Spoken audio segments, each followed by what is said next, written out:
Maligayang pagbabalik mga kasolid. Cuadro Alas, General Casimiro nagbigay na ng reaksyon patungkol nga sa ikinakalat na balita ng GMA Network patungkol sa suspension ng JBC. Japanese Master na si Naoya Inoue posibleng baklasan ng dalawang titulo, WBA at IBF. Nagkasundo na nga mga kasolid. Pero bago yan mga kasolid, isang like naman dyan at pa-share na rin ang ating video. Para sa ating unang balita mga kasolid, viral at trending sa kasalukuyan ang suspension ng ating pambatong si Cuadro Alas, General Casimiro ng isang taon sa bansang Japan. Matapos nga hindi makuha ng ating pambatong si Alas ang tamang timbang sa kanyang laban kay Saul Sanchez. Bagamat hindi pa naaabisuhan ang ating pambatong si Alas at hindi pa opisyal na naipapublish ng Japanese Boxing Commission ang nasabing suspension, kaagad naman itong ibinalita dito sa GMA News. At dahil nga dito mga kasolid ay binagbigay ng reaksyon itong si Cuadro Alas, General Casimiro. Ayon nga kay Alas ay nauna pa ito kaysa i-congratulate ang kanyang pagkapanalo. Komento naman ni Cuadro Alas, "It's my boy, kung totoo man to, sad to say, wala kayong kwenta." Tila masama ang loob ng Casimiro Brothers. Matatandaan natin na sa laban nga ni Alas kontra dito kay Saul Sanchez ay hindi naman ito ibinalita ng GMA News. At marami ring boxing fans na nakapansin na sa pagkapanalo nitong si General Casimiro ay hindi rin ito ibinalita ng GMA Network.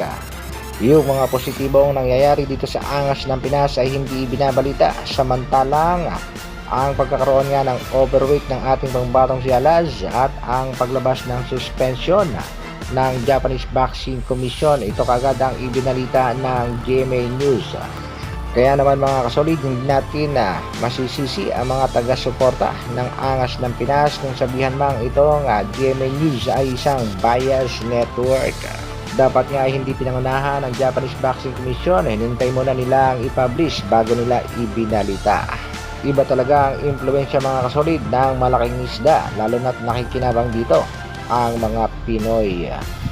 Kung sa bagay mga kasolid, may punto rin naman itong si General Casimiro. Kung sakali bang totoo ang suspension ng isang taon, dapat naman ay hindi nga ito pinangunahan at hindi ito ginamit ng kritiko para ibalita sa isang malaking network.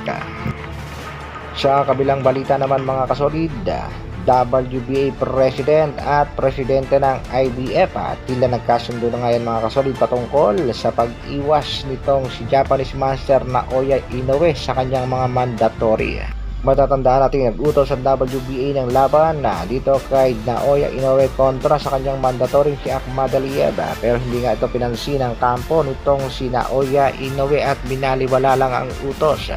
At ngayon naman sa utos naman ng IBF sa bakbakang Sam Goodman at Naoya Inoue, tila hindi magkasundo ang dalawang kampo. Di umano'y binabarat masyado ng kampo ni Inoue itong kampo naman ni Sam Goodman.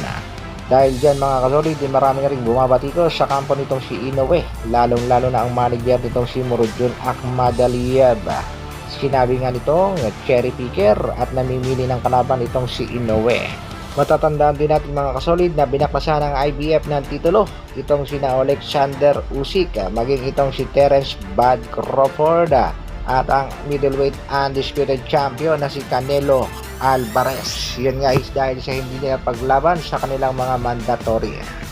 Tila hindi talaga patas ang pakikitungan ng sanctioning body sa mga boxingero, lalong-lalo sa kanilang special na si Naoya Inoue.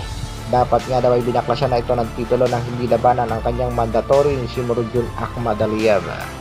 Kaya mga kasolid, abang-abang lang tayo sa mga latest na balita para sa ating pambatong si Cuadro Alas, General Casimiro, na alam naman natin medyo may kabigatan din ang kanyang nakabangga. Ito nga ang presidente ng MP na si Mr. Rosiana. Hanggang dito na lang muna mga kasolid. Maraming salamat sa patuloy na pagsuporta at panonood. Isang like naman dyan at sa mga bago, pa-share at pa-subscribe na rin ng ating video. Mabuhay, Dr. Alvin Vlogs. Brrrr.